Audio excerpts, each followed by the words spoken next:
Ultra Custom Night is in many ways the ultimate FNaF fan game. Being an expanded recreation of Ultimate Custom Night, its existence is essentially to boggle players and test experts. My first exposure to Ultra Custom Night would be through a Yaz video covering the game. And while I think that video is good and definitely covers most content in good detail, I just couldn't scratch the itch and had to play it for myself.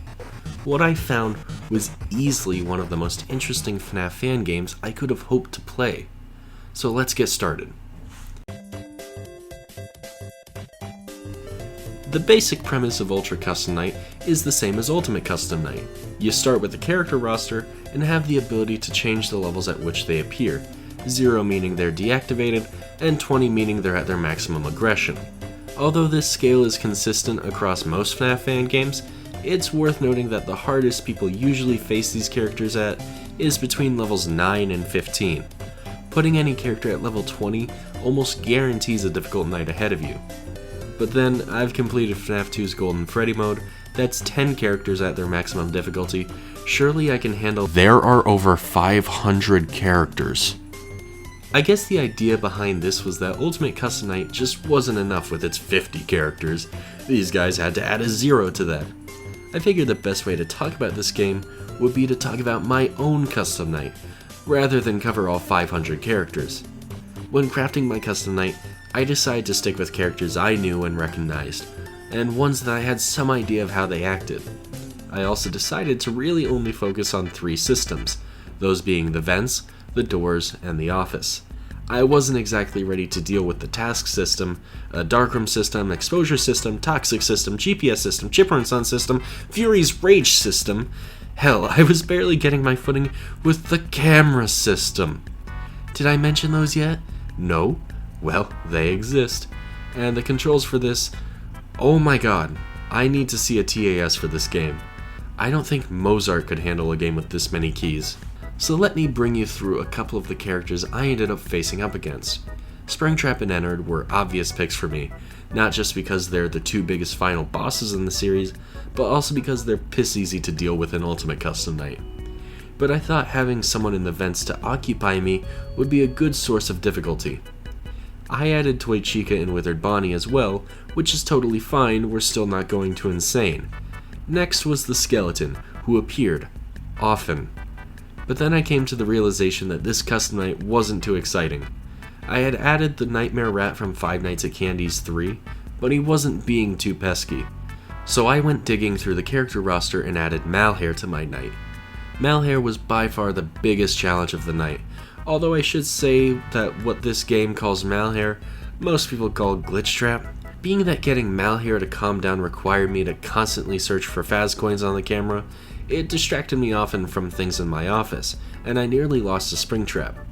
And of course, since it is a FNAF game, I added Markiplier to the list. It slowly dawned on me that this game was actually some of the most fun I had ever had playing a FNAF fan game, if only for the amount of customization and random characters. In fact, my night wasn't complete without True Sans. Yeah, this night ended with me in an Undertale style fight against Sans. Kind of. I think it's some kind of fan character, but it has the Game Theory logo on it when you hover your cursor over it. This isn't even the only Undertale reference in this game. In the trophies menu, clicking on the red trident brings you to a fight against Asgore, the Monster King, in a very Freddy and Space style boss battle. Although honestly, Mega Man might be more accurate, this fight is extremely hard. Also, requiring me to use the shift button to shoot, it just kept prompting my sticky keys window to pop up, making this fight that much harder for no real reason. But I wasn't satisfied with just that, I had to have myself a final boss. So I decided to battle it out against the last character on the list, the hardest fight, Eminem. Eminem has 4 different ways he can attack. The first is he can spawn in your office, where he'll raise the noise level. This doesn't kill you, but it raises the noise level and aggravates other animatronics that are noise aggravated, like Lefty or Music Man. The second method is similar to the first, except he'll be in the props room on the sister location floor. When he's here, you need to switch the boombox to techno, which will make him run away because he hates techno. The third way is through your halls. He'll appear on the left or right side of the first 4 halls, close the door on him to keep him away. And the final way he can kill you is with a barrage of rats. You can't let your cursor touch them or it's an instant loss. At only level 10, Eminem was a challenge on his own. I cannot imagine how he'd be when combined with other animatronics, especially those who are noise activated.